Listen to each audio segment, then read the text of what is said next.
স্টেশনের বাইরে হঠাৎ তোমার সাথে দেখা। দূর থেকে দেখেও চিনতে একটুও অসুবিধা হলো না। হ্যাঁ, তুমি, সত্যিই তুমি। সেই ঢিলেঢালা পাঞ্জাবি, কাঁধে ঝোলা ব্যাগ, চোখে কালো ফ্রেমের চশমা। নতুন যোগ হয়েছে তোমার গোঁফ। অনেক আগেই একদিন বলেছিলাম, গোঁফ ছাড়া ছেলেদের মানায় না। তুমি কি আমার কথা রাখতেই গোঁফ রেখেছ?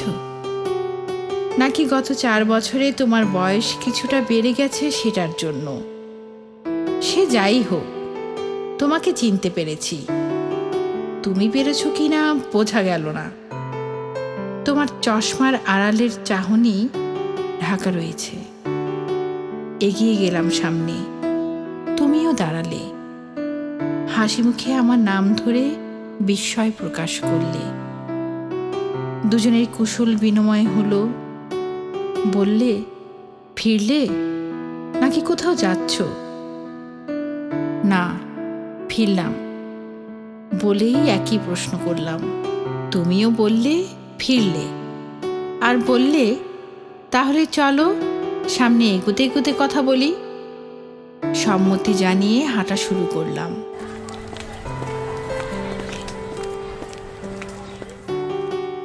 বেশ কিছুক্ষণ চুপচাপ, কোনো কথা নেই। আসলেই কোনো কথা নেই, তাই বলা হয় না। যার সাথে অনেক কথা বলার থাকে, সামনে আসলেই সেই কথা আর বলা হয় না। অনেক কথার ভিড়ে সব কথা হারিয়ে যায়। বিয়ে করেছো? জানতে চাইলাম। তুমি দীর্ঘশ্বাস ছেড়ে বললে, না। কিছু আর বলা হলো না।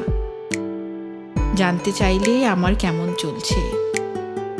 বললাম, ভালো। স্বামী, সন্তান, সংসার, চাকরি সব মিলিয়ে বেশ আছি। বাহ, বেশ ভালো কথা। দুজনেই মেইন রাস্তায় চলে এসেছি।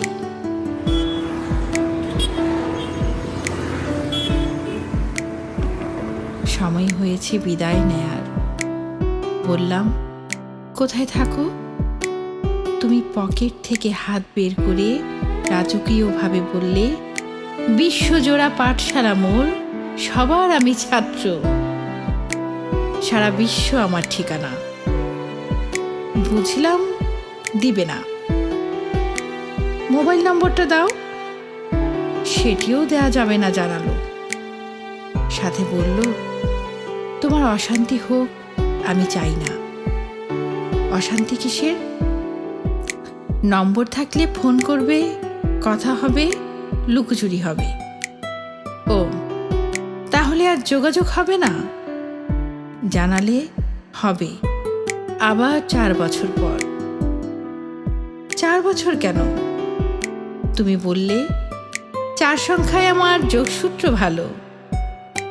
কি সব বলো বলে আমার মোবাইল নম্বর লিখে ওর হাতে দিয়ে দিলাম। সেই থেকেই অপেক্ষা করে আছি। থাকবো। এই অপেক্ষা আমার চিরকালের অপেক্ষা। এই অপেক্ষা আমার আনন্দের অপেক্ষা। আমি তোমার জন্য অপেক্ষা করে আছি।